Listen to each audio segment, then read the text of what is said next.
Gracias por continuar con nosotros por la mañana a través de la pantalla de TVB y vamos de inmediato a darle la bienvenida a nuestro primer invitado de esta mañana. Me refiero al coronel Antonio María Guevara. Él es analista de seguridad y defensa y le agradezco muchísimo que se haya tomado unos minutos, coronel, para atendernos y conversar con la audiencia, porque hay temas que tienen que ver con todo este entramado de corrupción que se ha prácticamente publicado, porque ya se conocía en Venezuela y que además de alguna forma salpica el mundo militar. Así que agradecido por su tiempo para nuestro programa. Gracias a ti y buenos días para toda tu audiencia. Bien, buenos días, coronel. Entonces, comenzamos por lo siguiente. Lo primero que quiero comentarle es un titular que leíamos el jueves, sí, el día de ayer, en uno de los portales venezolanos donde aparecía el ministro de la Defensa, que por cierto es el ministro de la Defensa con más tiempo en el cargo que entiendo ha existido en la historia de la democracia venezolana, hasta donde había democracia en Venezuela.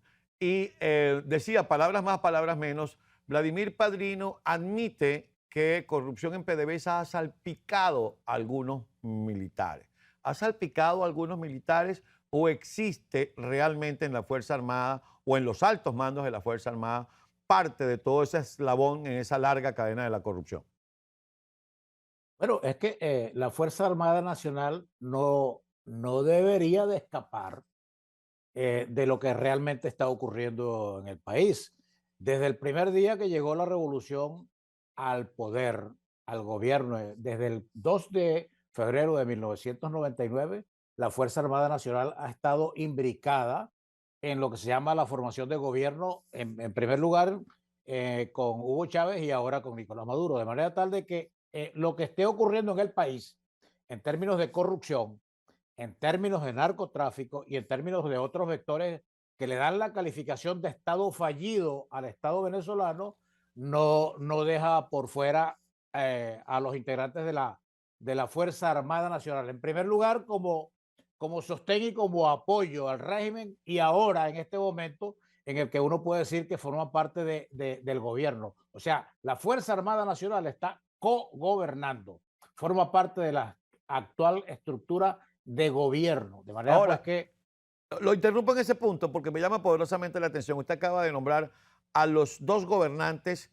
de este periodo que le ha tocado vivir al país. Primero Hugo Chávez y luego Nicolás Maduro. Y uno de pronto pudiera comprender y hasta justificar que Hugo Chávez haya convertido a la Fuerza Armada en su partido político porque él viene o venía de la Fuerza Armada. Fue un hombre que por carambola llegó a la Fuerza Armada y se convirtió en soldado y llegó a teniente coronel. Pero en el caso de Nicolás Maduro, ¿cómo hereda esa conexión con el mundo militar venezolano? bueno, es que bueno, es que esa es una inquietud que ha quedado dentro de la sociedad venezolana y que la misma sociedad venezolana todavía no le ha conseguido explicación. Pero fíjate, un hombre que no forma parte del mundo militar, que desde 1998 alcanza una meteórica carrera política que pasa por ser constituyente, constructor y diseñador de la actual Constitución Nacional, ser diputado, ser presidente de la Asamblea Nacional, ser canciller, ser vicepresidente de la República y heredero del régimen que inició Hugo Chávez Frías. Esas son dudas que todavía mucha gente no le ha conseguido explicación. Ahora, los que le han hecho seguimiento a la meteórica carrera ascendente de Nicolás Maduro, la única explicación, ¿verdad? Vista y conocida su formación como político en Cuba, es que es precisamente el hombre de Cuba en el poder. O sea, eso le da precisamente una categorización y una caracterización y sobre todo una justificación de por qué Nicolás Maduro, en primer lugar, fue el heredero que ungió aquellos días de diciembre un Hugo Chávez agónico que dice, en lugar de Diosdado Cabello, yo, Hugo Chávez, le pido a la revolución que reconozcan a Nicolás Maduro y lo elijan posteriormente como presidente para que siga la trayectoria de la revolución bolivariana. Esa es la explicación a eso. Esa es la explicación. Ahora, Nicolás no está siguiendo una línea personal. Nicolás Maduro está siguiendo la línea que se dicta desde La Habana. Eso de alguna manera, pues entonces explica también la conexión o la permanencia de Vladimir Padrino López frente al Ministerio de la Defensa. Que decimos entonces, así como Nicolás Maduro está identificado por usted, que conoce muy bien la materia, como el hombre de La Habana, Vladimir Padrino López es el hombre de Vladimir Putin, es el hombre de Moscú, es el hombre que tiene las fuertes relaciones con Sergei allá en Moscú. Ahora, en tiempos de guerra, ¿esa conexión continúa o se ve debilitado Vladimir Padrino López?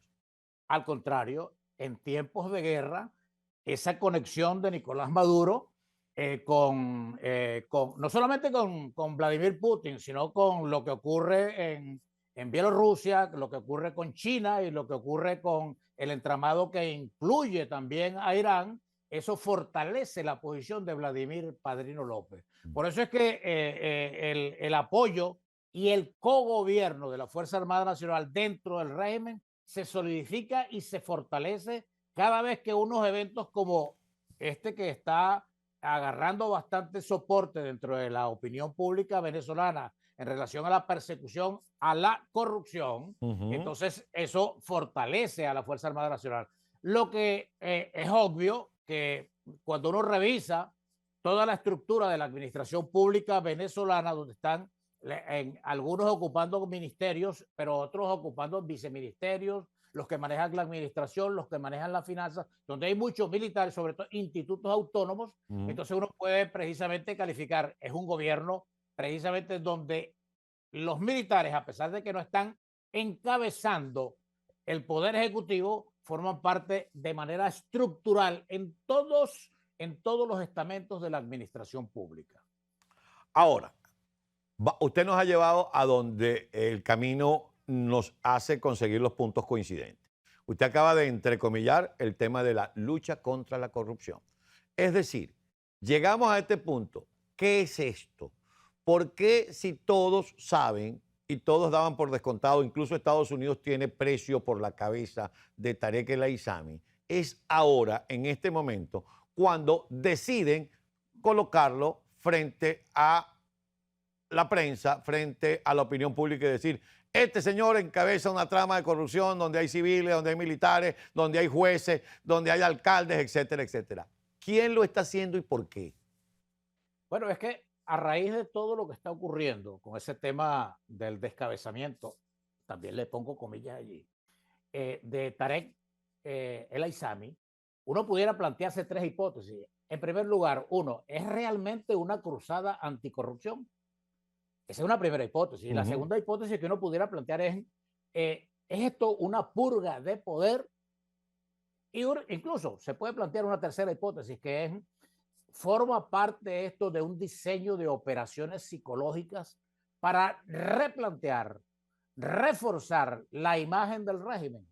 Ahora, las dos hipótesis relacionadas con una campaña anticorrupción se anulan porque una campaña anticorrupción no tiene delimitación como si uno estuviese haciendo un anteproyecto de investigación como parte de la materia de metodología y de investigación. Y dice, bueno, la investigación para corrupción va desde tal año hasta tal año. No afecta a este sector de la oposición. No afecta a este sector dentro del régimen. Entonces tú dices, bueno, ya va. A quien están descabezando es a lo que signifique Tarek Zaidán El Aissami y todo lo que forme parte de su entorno. Eso, en primer lugar, te descalifica como eso, como una campaña anticorrupción.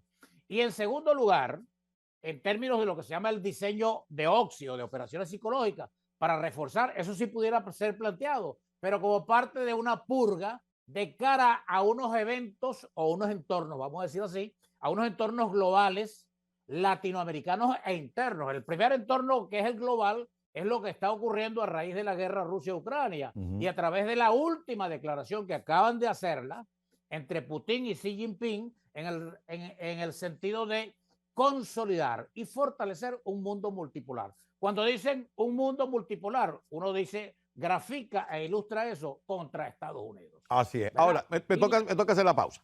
Me toca hacer la pausa. Y al regreso, yo quisiera que desde su extraordinario análisis nos explicara por qué descabezar a Tarek El Aissami. No se decía que Tarek El Aissami era la bisagra entre el grupo que gobierna Venezuela con el mundo islámico, con Irán y con toda esa otra ala de ese mundo multipolar que quieren contra Estados Unidos. Yo quisiera que al regreso, si es tan amable, coronel, nos diera su análisis en ese sentido. Conversamos con el coronel Antonio María Guevara. Él es analista y experto en seguridad y defensa. Enseguida regresamos.